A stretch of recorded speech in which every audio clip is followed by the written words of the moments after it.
Ray Dalio says it took more than great returns to turn Bridgewater Associates into the world's largest hedge fund. It took principles, prescriptive rules for life and business that Dalio established over 4 decades. The principles are what make Bridgewater unique and unusual. Now, Dalio has published them in a book along with his life story. I sat down with Ray Dalio at Bridgewater's campus in Westport, Connecticut.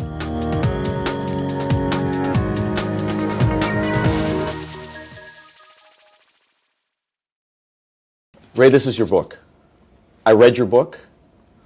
It's provocative at the very least. It's full of great ideas. It's the one place where I found them in one place. Why'd you write it? Because these principles, everything that I learned, is in the book.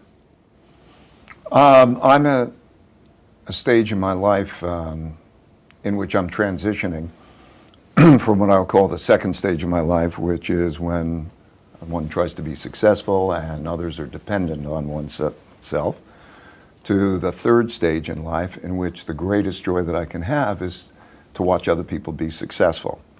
And over these years, I accumulated a bunch of principles that helped me be successful, and I just wanted to pass them along. They were built over many years at Bridgewater because I was making decisions and I was reflecting on them, and I wanted to pass them along. It's unusual at the very least for someone in your position, someone managing $160 billion of investments, someone helping to run a company of Bridgewater's size, to write a book like this. How did you find the time? Well, you know, I've been writing these principles down for, 20 years, because I got in the habit, which is a habit, by the way, I'd recommend to you or anybody else, to, whenever I was faced with a decision, to think, what are my criteria for making those decisions, and then to write them down. Because the same things happen to us over and over again, right? And so, particularly if I'm making mistakes and learning, it was a good exercise. And then eventually I put some of these things into algorithms to make our investment process. So I found that over the period of time I accumulated those principles. And then I didn't feel good about putting the principles out, generally speaking, but in 2008 when we caught the financial crisis and we got attention, some people gave us attention and I didn't want the attention, but I felt that it wasn't understood, the principles of our company that have made us successful. And so I put them out on a website, and they were downloaded 3 million times, and I received all sorts of thank you notes because people found them helpful. And then the time came where I thought, I now gather all these together, and in my transition from that second phase to the third phase, I wanted to put it out. So that's how they developed. And so you'd say, how long did it take to write the book? I don't know. It took a long time to get the principles. It took a lifetime of trial and error. But there's more than just the principles. There's your own personal story. There is the explanation behind the principles. The thing about it that I was reluctant to write that personal part because I don't want people to pay attention to me or somebody's story. They make it too, okay, this is Ray Dalio's story. I'd like people to look through those principles, through me to the principles, and say that the principles themselves make sense. So if in fact that's what happens, people read your story, find it interesting, but look through it ultimately to your life principles and your work principles, what do you hope to accomplish? Well, I just hope that people will assess those principles and see are they useful. I hope that they will form their own principles. What principles work for them? Is that the most important part? Oh, that's the most important part. In other words, there's a certain power of having principles that suit you and that and that you can clearly communicate. And I think that that's true today. In other words, what does it mean to be principled? Did you articulate your principles? Are you clear? Are you straight? Can you walk the talk?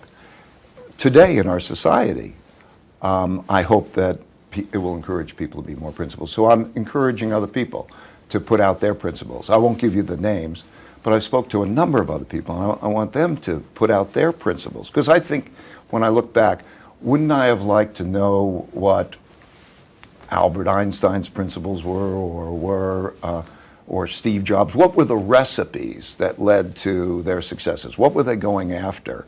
And if we had everybody write their principles down and you could look at it, those are sort of recipes. Wouldn't it be nice to have everybody's recipes? Because I could have learned from other people's recipes. You describe systems and processes, even companies and economies for that matter, as machines. Machines is an unusual word. Why machines? Well, I think that to think of it, the human body as a gorgeous machine. It's like our brains as gorgeous machines. It shows that how they develop, how they have cause-effect relationships. And I think the whole ecosystem is a machine. When we start to think about that, we can think about how do we interact with the machine? How do we influence the machine? How do we make the machine work for us? So I'm talking about reality. Okay, there are three things you need to do in order to be successful, right? I mean, well, most importantly, you have to know what the best decisions are, and then you have to have the courage to make them. And so when you look at those choices that you have to be able to deal with reality. And if you just view it as a machine and not something that's happening to you that you don't own, I think it helps give you a psychology. It helped me. You know, cause-effect relationship, how does this machine work? But anyway, whatever the term is that you're comfortable with, when you realize it is kind of a machine, right?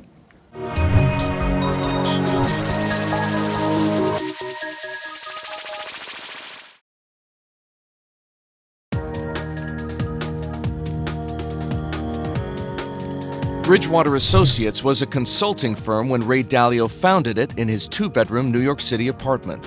Today, the hedge fund has more than 1,500 employees worldwide and some $160 billion in assets.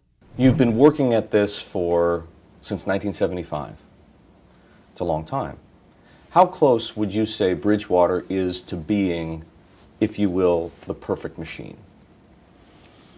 I don't know. Perfect is, there's so many years, there's so many development. It's a tough question to answer. I think, I don't know, halfway there, or I don't know how to answer the question. Well, let's think about it in a different way. Mm-hmm. What's left to do? What's left to improve? How could it be better? It's like DNA. We individually, our responsibilities, we're vessels for our DNA, but the DNA continues. So when I think of Bridgewater, I think that it's as much the next generation and the next generation after that, and its cause-effect relationships. And so I think that it's a multi. I'm not sure exactly. But we're just coming, if you will, toward the end of the first generation. Is that where we are in Bridgewater's lifespan? Yeah. We're at the end of the first generation, and that's the beauty of it. That's the transition. What I mean is, for me to have watched the development of the people that I'm working with. Bob Prince, 31 years, Greg Jensen, 21 years, hundreds of people. And I feel like a parent of a 40-year-old. And to watch that transition is a beautiful thing. To watch them succeed is such a beautiful thing. So yes, it's the transition from one generation to the second generation, and to see it as a perpetual motion machine. It's nice to hear someone in your position talk about his company and his employees as if they were part of a family. But people from the outside look at Bridgewater differently, and you've been very sensitive to some of those comments and criticisms and perhaps misperceptions. How would you describe this company? Bridgewater is an idea meritocracy in which the goal is to have meaningful work and meaningful relationships, and to do that through radical truthfulness and radical transparency. So, okay, idea meritocracy. The best ideas win out. Meaningful work. You're on a mission together. You have impact. Meaningful relationships. In other words, like an extended family. That power of being in it together and realizing that the reward of the relationship is just as great as the reward of the success of the business. But to do that by having radical truthfulness. In other words, that you can say what you believe and I can say what I believe, and that we can have processes in place to have thoughtful disagreement, to get past our disagreements. And that radical transparency is the ability for people to see everything so that they don't have secondhand or third-hand stories. I mean, to me, when I look at a company, most companies, it looks disingenuous. And well, all the stuff that goes on behind the scenes, you know, people don't say what they really think. There's all of the office politics. They don't know what the real story is because there's so much spin. Imagine if you can get to see everything. In other words, for most everything, it's taped for everybody to see so they can see things firsthand. To know that people can't talk behind your backs without you hearing it so that it's operated on first-hand basis. I mean, I think that's what Bridgewater is. It's an idea meritocracy. So in order to have an idea meritocracy, you have to do three things. The first is you have to put your honest thoughts on the table. Most organizations, people are reluctant to be honest. Okay, you have to put your honest thoughts on the table and not be offended if people do. The second is that you have to have thoughtful disagreement. In other words, you respect the fact that somebody has disagreement and that you are curious about that and you have a quality back and forth so that you can ideally come up with a better decision than you would individually because you're open-minded. Not that disagreement is a source of fighting, but disagreement is a source of coming together. And then the third thing is that you have to be able to get past disagreements in an idea meritocratic way if they remain, because they're still going to remain. And in order to do that, you have to have some kind of process. We have believability-weighted decision making.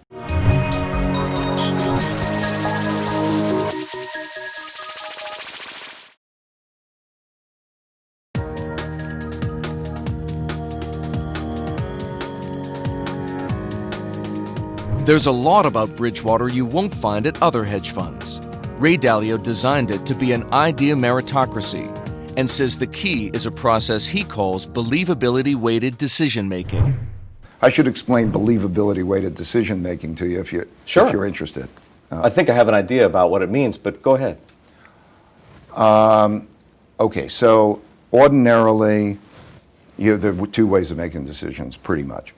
There's the boss has control, and so autocratic. Autocratic, right? I'll call that autocratic. Takes in everything and then he makes a decision. Or there's democratic, pretty much, one man, one vote. But really, the best decision making is believability-weighted decision making. And if you think about it first conceptually, you would say, if you're going to make a decision of what you have a medical condition, and how are you going to get that? You're going to think, who are the best doctors? Consult the experts, right? Consult the experts, but this one knows more and that one knows less, and how do you do it? And then you have this triangulation, and then you make that. That's kind of the idea of believability decision making. We have ways of assigning believability that we all agree are fair, that we each assess each other, and we get certain amount of believability points. So now imagine that you had believability, your believability on a subject matter. Maybe it's investing, maybe it's accounting, whatever the subject is, that you have a certain amount of believability weighted points and you're together.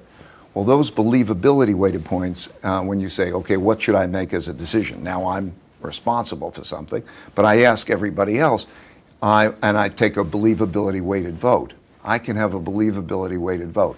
When I have that believability weighted vote, I really do believe that it's going to be a better decision than I would individually make. That's believability weighted decision making. And it's fantastic when you have independent thinkers.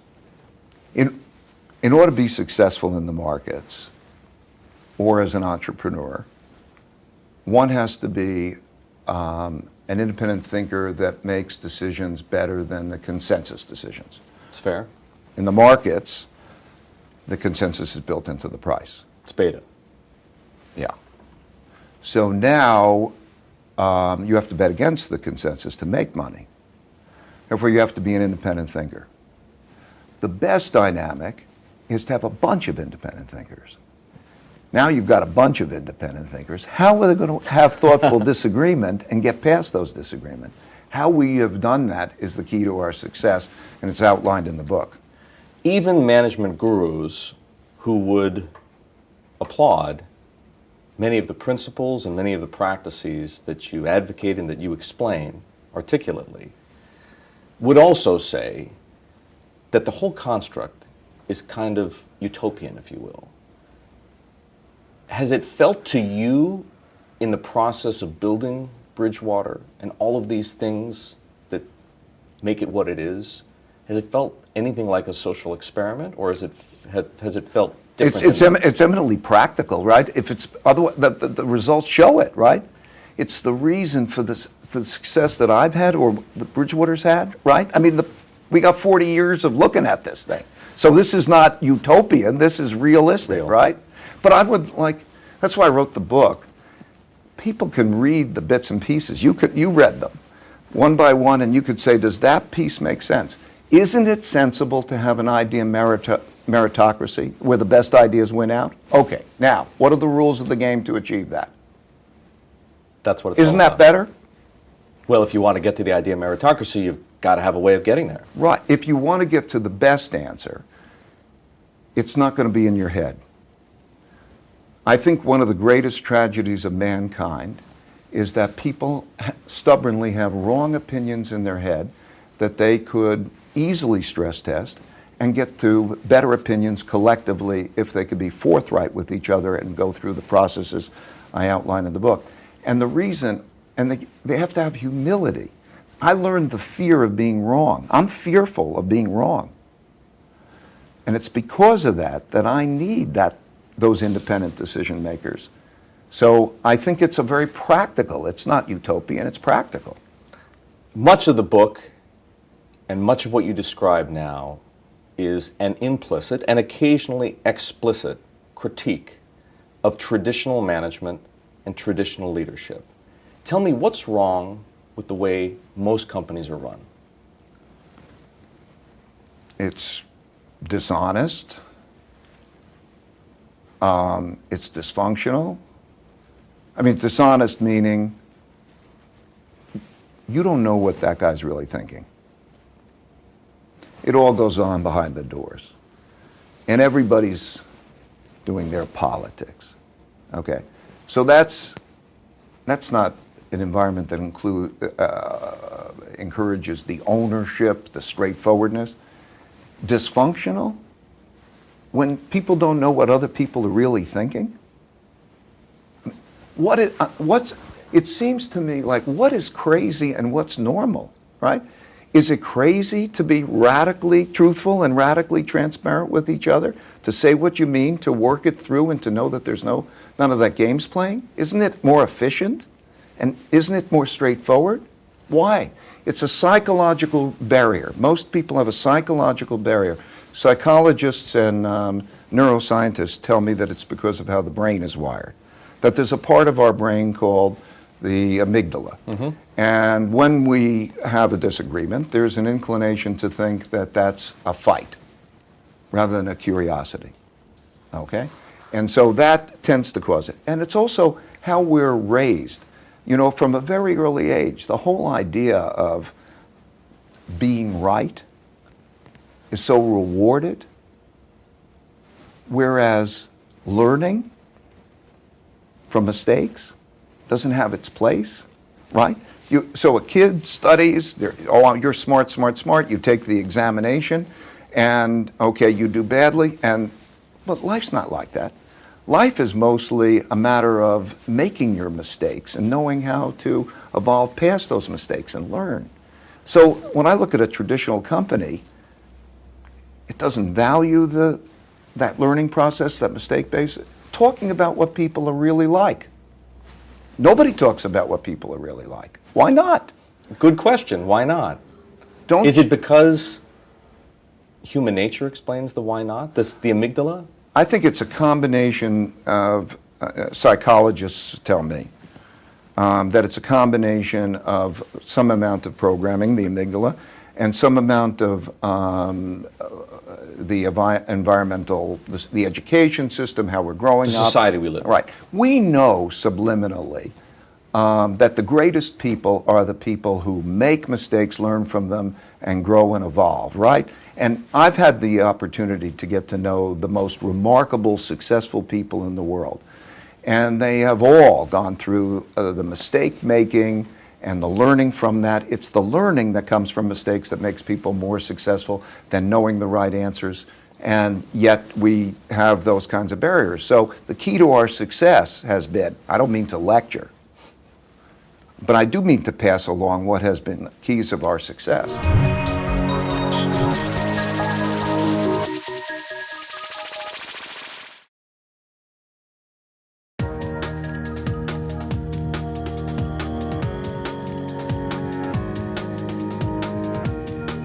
Ray Dalio says all great leaders make mistakes. What sets them apart is how they learn from those mistakes. Dalio wishes they'd all write those lessons down. Principles is his way of sharing the ones he learned while building Bridgewater. So who's on your list of good leaders then? Bill Gates is a great, Elon Musk, you know, there are shapers, Jack Dorsey, Reed Hastings, in some of the business community. In the philanthropic, somebody I admire enormous is Mohammed Yunus, microfinance, and has found really the inventor of social enterprise, and he knows how to make essentially businesses out of philanthropy. In other words, to make them self-sustaining. Fantastic. Jeffrey Canada, Harlem Children's Zone. In other words, a vision. These are visionaries who are shapers. You know, they're just, and those are contemporary. Those are. It's very difficult in government. Well, you spent a lot of time with Mario Draghi. Would you put him on that list? Oh, I'd put Mario Draghi on that list. I would say Ben Bernanke is a hero. Okay. In other words, the person who stood up and at a very difficult time with a sacrifice, personal sacrifice, to do the right things. The political system has its challenges. It sounds to me like the unifying threads among all of these people whom you do admire are, on the one hand, independence, independent thinking and creativity, and on the other hand, the courage to pursue either one or both of those things. I mean, everybody has their role. That's the thing I've also learned. That everybody has their own nature and the role, and it takes a team. And so, yes, I like the fact that those people, for the good of whatever, can go from visualizing something, visualization to actualization, to build it out. However, I can tell you that all of those people all need people who have different natures and different abilities. The big conceptual, big picture thinker needs a person who's paying attention to all the detail. You know, the creative person who's not reliable needs the reliable person who's not creative. Have any companies earned your admiration? Other psychologists who've come in and examined it, our company, say that there are comparisons. I would say that Netflix with Reed Hastings has earned my admiration. Jack Dorsey and Twitter, in terms of that radical transparency and the idea of meritocracy, has earned my admiration. So there are some, but I'm not an expert on it. You were, Ray, among the first people to computerize, if you will, systematize, computerize the investment process, right? To turn your ideas, your principles, into algorithms and put them to work in financial markets. I don't know of anybody who has tried to computerize the management process the way that you have. Why do you think it is that Ray Dalio, in that respect, is out there on his own? I think it's going to happen. I think I learned at a very, many years ago, that almost anything that I think, I can computerize the criteria for making decisions. By the way, that would be one of the greatest gifts I can give people, is the understanding of when you're thinking, I'm making a decision. Now slow up. and think, what are the criteria? Write those criteria down. You can put those criteria into equations, because the brain is 89 billion neurons, which are little computers, and then it gets input from the outside. Well, that, what your brain is doing, can in many ways be done better by the computer if you go through that exercise. So I learned that almost any decision making could be computerized. So now, whenever I'm dealing with people, I realized that that could be put into algorithms. Okay, now imagine the power of that. Just like in the investment. Because it knows all of that information. It knows what all those people are like. It knows what's happening. And when it has all that power of all of that information, and it has those types of criteria, it can bring to you all of that. And it makes that decision in the same way our investment can be making decisions. So right now, it's working like a GPS works in parallel. And I think that's, by the way, the best. When you have the computer making the decision like a GPS makes a decision, and you're making a decision in parallel, those two things line up and you make better decisions. And all companies eventually will do this kind of thing. Yeah. And people too? Yeah. I think that you're not far from being able to go to your smartphone, and just like you call in Google and you say, what am I, what's the facts? And you get your facts like this, that you'll be able to call in and get your advice. Idea meritocratic decision making by experts. You see, two things are coming together at the same time, and that is radical transparency and algorithmic decision making. Okay, radical transparency means that almost anybody can know almost everything about you, maybe more than your wife knows about you, because you're leaving this data, these fingerprints all over the place. So the data on you gives you a profile so that the computer knows you, okay? You take that data and you put it together with algorithms, and those algorithms are going to say, how do I deal with him in a way that's better, more tailored to you than the human could? That's where we are, right? Is the outcome inevitably good? Because if you think about it, the outcome of a system like that, particularly put to bad use, could be frightening. Well, it's like most things. It has good and bad sides to it. But I think that, like we found it miraculous because you certainly can make better decisions. You can make those decisions idea meritocratically if everybody's involved in making those algorithms. In other words, like I wrote the principles in the book, you could write an algorithm. And since everybody agrees on the algorithm, they agree on the decision-making criteria. So you think it has applicability. Right now, the machine you've built works for a 1,500-person, privately owned company. How applicable is it to other organizations? Is it applicable to other companies? Maybe not in its exact form, but something similar to it? Larger companies? Is it applicable to governments? Let's first make clear what the it is. I think it's the broad category of, do you have an idea meritocracy? If that's the it that you're talking about. Well, there are two its. Okay. Idea meritocracy on the one hand, and a systematic way of supporting it on the other. Yeah. First of all, you have to want the first. I mean, as an ideal, everyone should be able to embrace, right, an idea meritocracy. But in order to... So it's the second part, really, that's the bigger question. It's the first part that's the bigger question. And the reason it's the first part... Well, that's the more existential question. Yeah, can you be honest with each other? Can you accept reality? And can you find it? Well, let's make the assumption that you can. Okay. So, but I did first want the idea meritocracy because we're going to have partnerships and how am I going to behave with each other and all that. And it was the need for that that led to the development of tools and this other stuff. So I think that you first have to have the need for the idea meritocracy. And if you have that need, then you will find your way. I get it. It has to be an evolutionary organic process. You can't drop it in. It's not a piece of software you can download. Well, you can do this at quicker. We can drop in. We're about to take algorithms that we have and tools, and we're going to give them to others. We want to. We want. We To would. whom? Well, we're figuring out how to make that fit in a number of other companies to just pass it along. I'd love these tools to be able to be used by anybody who cares to use the tools. You've intrigued me. Are we talking about big companies? Or are we talking about... Big companies, oh yeah, who are eager to use it. I don't want to mention their names, but big companies that are eager to use those tools. Eager to use those tools and eager to have an idea of meritocracy. Give us a sense. It's a little difficult to talk about it in abstract terms. Are we talking about a GE kind of a company?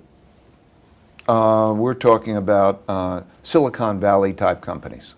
Really? Yeah. Big Silicon Valley. Big Silicon Valley companies, but a bit beyond Silicon Valley. Particularly though in Silicon Valley, there is more of that notion that there's a power in crowdsourcing decision making, and that it is idea meritocratic. So there is a desire really to have those things, and then to use tools, because we've developed so many, to pass them along. There's a lot of that kind of desire. Traditional organizations are more challenged by that, but I'm still seeing it in other traditional organizations. I won't drop specific companies because it wouldn't be fair to them.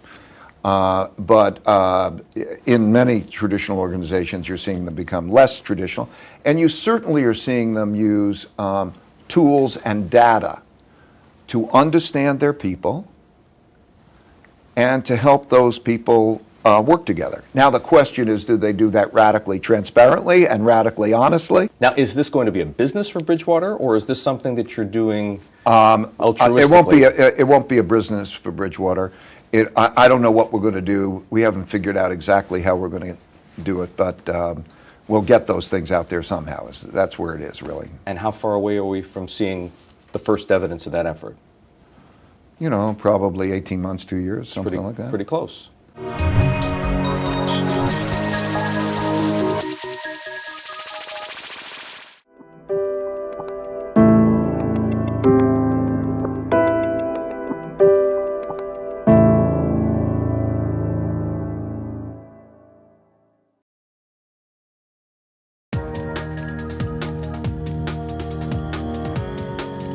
Many successful companies find it hard to thrive once their founders move on.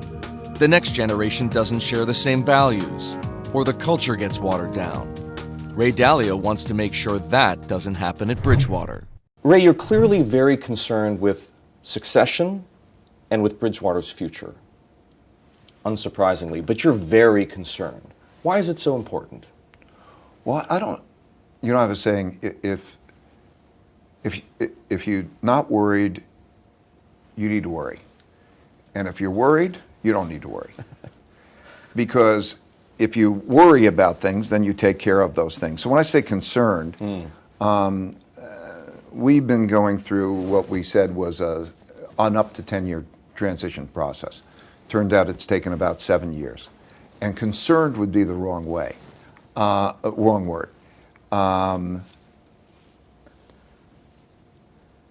What I am is like, as I say, going from one generation to another. So if you have a 40-year-old who I've worked with, all these people for so many years, and that's it. It's now theirs. It's been a trial and error process. Like most learning. Why has it been difficult?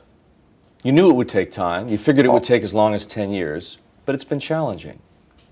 Well, because we knew that was going to be challenging. And I mean, it would be so naive not to think it would be challenging. When any founder or,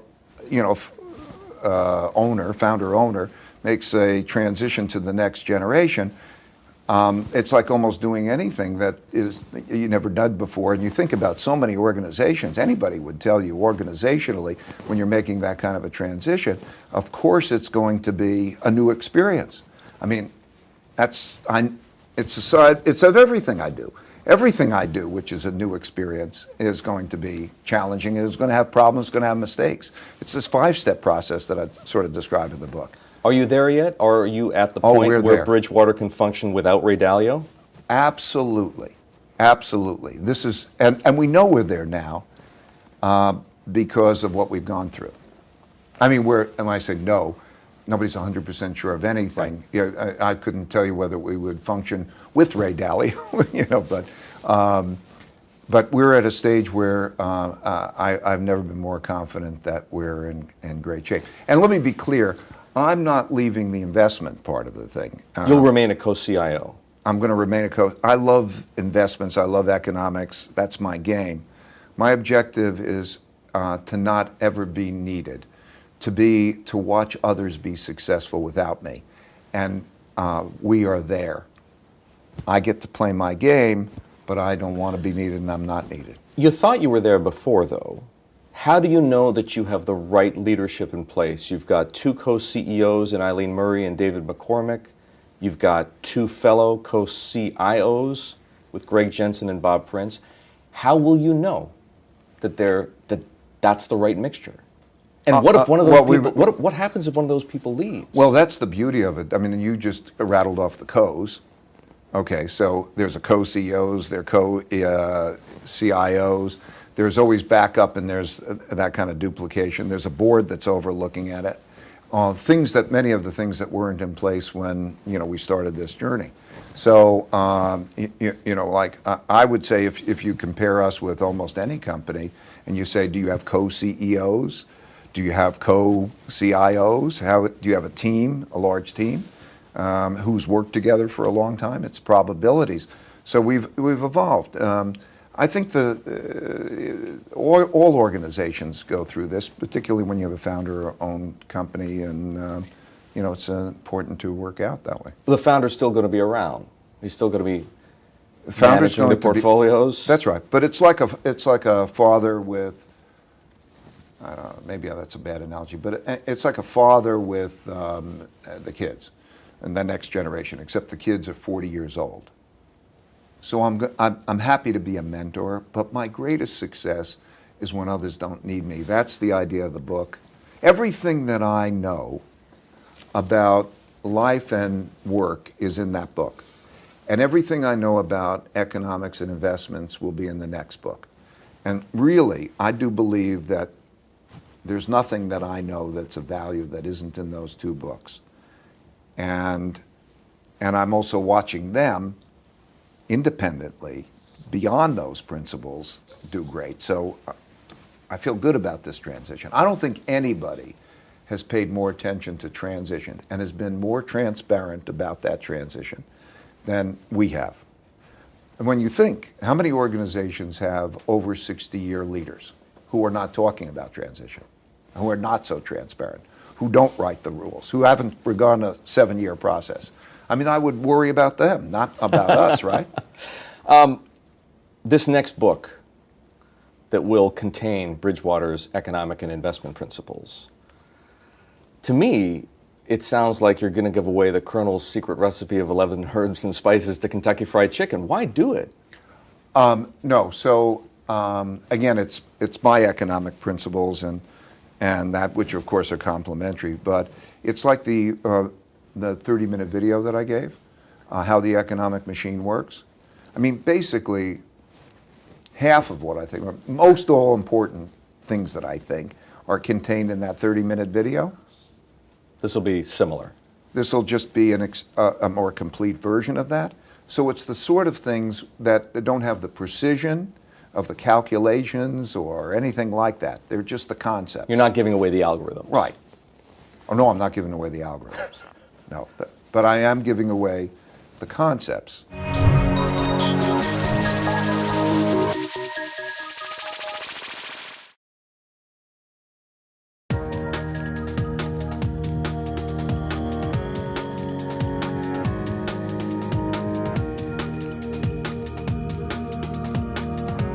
Bridgewater was one of the few hedge funds that made money during the financial crisis. That turned founder Ray Dalio into something of a guru. Policymakers around the world came knocking, seeking his advice. You talk in the book about your dialogue with Mario Draghi, and you talk about the pleasure you took advising other public officials. Is that something you want to do more of? Yeah, as long as they find it helpful, I find it helpful. I want to, yeah. How good or bad a job are those public officials collectively doing right now managing the world economy? Well, by and large, there's fiscal policy, there's monetary policy, and that's what they're doing. If I take monetary policy, I think that they have done a remarkable job, that we have had what I call a significant, beautiful deleveraging. And what I mean is that our debt burdens and our debt service burdens have gone down while the economy has grown, and we haven't had an inflation problem. And they did that by understanding the mechanics and the engineering, and I really do think to some extent I was able to be of some help in terms of that exercise, but I think they've done a beautiful job. And so if you look at the economy right now, for the shorter term where we are, we have a situation where we don't have too much inflation and too little inflation, and we don't have too much growth and too little growth, and we don't have a debt bubble, and so on. We have something that is reasonable in terms of those types of conditions. This is very different than 2008. We have a political situation which is difficult. We have a wealth gap and an opportunity gap, which is a difficult situation. And we have very big obligations coming forward, pension obligations, health care obligations that are going to be a burden. That's going to be a gradual problem. But the way that those those who are running monetary policies have handled that well. By and large, fiscal policy I think reasonably well. It's a very much more politicized area. So that's a much more favorable characterization than a lot of people would give fiscal policy. Most people would give fiscal policy 2 thumbs down. Yeah. You hear a hesitancy in terms of my giving it compliments relative to the other, but I think that the political environment itself is such a difficult environment, and so politics itself is dysfunctional. And I mean, we have to talk about how to deal with idea of meritocratic, thoughtful decision-making. That's a different question. But nonetheless, if you take the individuals and you put them in their jobs, and you're asking how do they do in those jobs, all things considered, and all, that's the problem. Those are things that we have to consider, that they have done in fiscal policy. I think the political system is a very challenging situation. If you were advising the president, what would you tell him to do, or what would you suggest that he do? The most important thing is to make sure that we understand what the country's principles are that bind us together rather than those that divide us. To have idea meritocratic decision making, to try to come up with the best collective decisions, to bring the country together in an idea meritocratic way. I think the period that we're in reminds me very much of 1937, if I was to pick an analogous period of time, because at that time, it was after the financial crisis. We had 29 to 32, which is the equivalent of our 2008, 2009. They printed a lot of money, asset prices went up, interest rates went to zero, and we had a large wealth gap which created populism, analogous. The central bank begins to tighten monetary policy, and then we had a populism, and we had a fall in the stock market, and we had conflict. So we are once again at that precipice? Well, yes, we have we cannot have a tightening of monetary policy that's material. We have a very large wealth gap, a very large gap that the top 0.2% of the population's wealth equals the bottom 90% of the population's wealth. And it's not just wealth, there's a polarity. And this is a time where we have both of those things. You can't have an economic downturn because socially and politically we could not stand an economic downturn, right? We will be at each other's throats. It's a threat to our system, right? So it's in many ways analogous, that those tensions, that conflict, I think it's in many ways analogous. So That's fearful to me. So when you ask what I would recommend the President of the United States to do, is to try to deal with conflict well, to bring people together, to not make one side in a battle with the other side, and to try to have idea meritocratic ways to get at the best decisions. That's what I would recommend the President do. You write in your book, only people can discover things and then program computers to do them. Today, when people think about inequality, they worry about the risk that they'll be replaced by machines. Will your statement always be true? Will humans always have an edge over computers? Or will computers replace us? The notion of intuitions, imagination, the same type of creativity comes from millions of years of programming that is in the brain. If you have genetic programming. Genetic programming, okay? We have a lot of genetic programming that are those intuitions. I think that for the foreseeable future, for a very, very long time, those elements will not be able to be achieved in the same way as the computer is. And so the best thing is when the computer and man, imaginative people, are working together. But we're coming into an era in which basically you can either code, in other words, take your imaginations and encode them, which is the new language. Have your kids learn coding, because if not, they will not know. It's equivalent of not knowing how to read and write. They will need to express themselves that way. And when you have that and working with the computer, that's the ultimate power, and I think that that's where we're heading. And if you don't have it, you get replaced by a computer? It's either you're doing the programming or you're getting replaced by a computer, for the most part, for a lot. People worry about that. Do you worry about it? I do worry about it, but I worry. There's an economic component. This split is a big thing. I just did a study for examining the bottom 60% of the economy. So this is the majority of Americans. And if you look at the conditions of the majority of Americans, the bottom 60%, it is a very bleak picture. Averages don't convey it, and unless you're in the middle of it, you don't see it. And that is intolerable. That's going to be a problem. Now, how you deal with it that's a complicated question, because in many cases, evolution and productivity is connected to this wealth disparity. It's producing the wealth disparity, and it's producing those things. So it's going to become increasingly challenging to figure out what do you do about it. That's a whole big topic. Thank you. Okay.